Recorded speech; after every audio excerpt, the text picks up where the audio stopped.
At least 25 people are dead. Many others still missing this morning after a volcanic eruption in Guatemala sent lava flowing through the streets.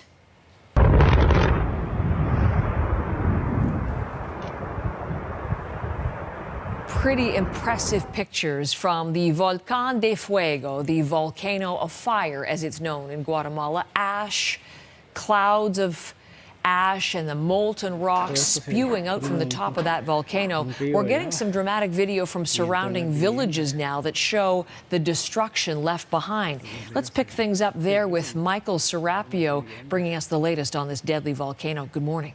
Good morning, Heather, and absolutely devastating situation we're seeing in Guatemala right now. Now, you began by talking about the number of dead now standing at 25, and this is the result of 18 bodies that were confirmed and found late yesterday. Add that to the 7 that officials had confirmed earlier in the day on Sunday, and it is now standing at least 25. And I say at least because there's still a number of people missing, and officials expect that number to rise. Now, take a look at some of the video on the ground because you really see the destruction that we are observing. Right now, the volcano erupted around the noon hour local time yesterday, said to be spewing lava that's about 700 degrees Celsius. It's burning the landscape, leaving a charged stench in the air. Hundreds of rescuers and emergency responders work long hours looking and helping survivors, recovering bodies if need be.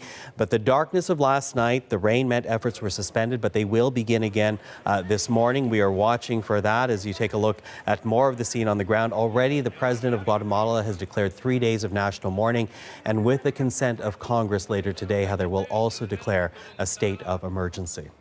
Something that we're watching in Guatemala that we haven't been seeing, Michael, for example, in Hawaii, is something called lahars. Now, what are lahars?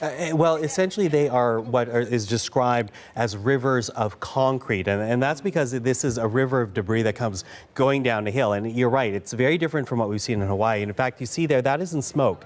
That's a lahar hitting the side of a bridge and spewing up on top of it. And essentially, these are created when pyroclastic material, essentially ash and rocks, are pushed out of the volcano. It makes its way down the hill because it is buoyant because of the vapors. It collects water as it goes down the hill, builds up speed, then collects debris and trees, which make these flows even more deadly. It buries people, pulls them into its volcanic current, covers the landscape as it continues to destroy just about everything in its path. And really, these rivers of concrete, these lahars, don't settle until they reach flat terrain. And when they do, as I say, they tend to bury whole buildings, whole communities, and that is exactly what they're dealing with on the ground. Very different from what we've seen in Hawaii, but very, very deadly.